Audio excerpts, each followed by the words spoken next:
ನಿಶಾಂತ್ಗೆ ಏನಂತ ಹೇಳಿ ಊರಿಂದ ಬಂದಿದ್ದ ಪಿ ಜಿ ಸರ್ ನಿಶಾಂತ್ಗೆ 19 ವರ್ಷ ಪಿ ಜಿ ಬಂದಿದ್ದು ಉದ್ದೇಶ ಅವ್ರದ್ದು ಡಿಪ್ಲೊಮಾ ಸೈನ್ಸ್ ಇಂಜಿನಿಯರಿಂಗ್ ಮುಗೀತು ಡಿಪ್ಲೊಮಾ ಹಂಗಾಗಿ ಅಪ್ರೆಂಟಿಸ್ ಟ್ರೈನಿಂಗ್ ಮಾಡ್ತೀನಿ ಅಂತ ಬೆಂಗಳೂರಿಗೆ ನಾ ಆ ರೀತಿ ಬಂದು ಇಲ್ಲಿ ಪಿ ಜಿಲಿ ಇದ್ರು.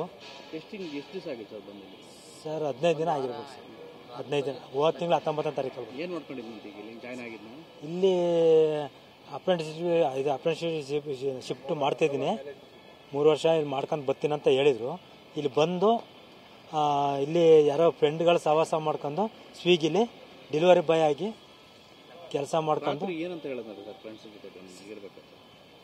ಅದೇ ಸರ್ ಅದೇ ನೋವು ಆಯ್ತಲ್ಲ ಅಂತ ಮನೆಗಿರೋದು. ಆ ಫ್ರೆಂಡ್ಶಿಪ್ಪು ಏನೋ ಗ್ಯಾಸ್ಟ್ರಿಕ್ ಪ್ರಾಬ್ಲಮ್ ಇರಬೇಕು ಅನ್ಕೊಂಡು ಸುಮ್ಮನೆ ಆಗ್ಬಿಟ್ರು ಸರ್.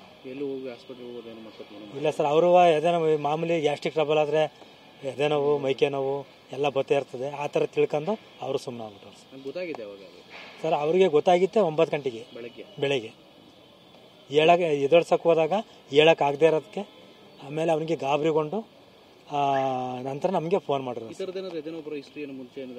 ಮೊದಲೇನು ಇರ್ತಿದ್ದಿಲ್ಲ ಸರ್, ಸುಸ್ತು ಅಂತ ಮನೆ ಕೊಬಿಡೋಣ ಅಷ್ಟೇ, ಅಷ್ಟು ಬಿಟ್ರೆ ಇದೆ ಯಾವುದೇ ರೀತಿ ಅಂತ ಸುಸ್ತು. ಅವಾಗ ಸರ್ ನಮ್ಮ ಹಾಸನ ಡಿಸ್ಟ್ರಿಕ್ಟ್ ಎದೆ ನೋವು ಅಂತ ಯಾವತ್ತು ಸರ್. ಬಸವರಾಜು, ಇಲ್ಲೇ ನಾವು BMTCಲಿ ವರ್ಕ್ ಮಾಡೋದು, ಡಿಪೋ 43.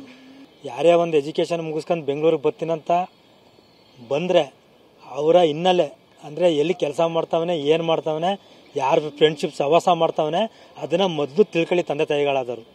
ಇಲ್ಲ ಅಂದರೆ ನಮ್ಮ ಥರ ಮಗನ ಕಳ್ಕೊಂಡು ದುಃಖದಲ್ಲಿರ್ಬೇಕಾಯ್ತದೆ ನೀವು.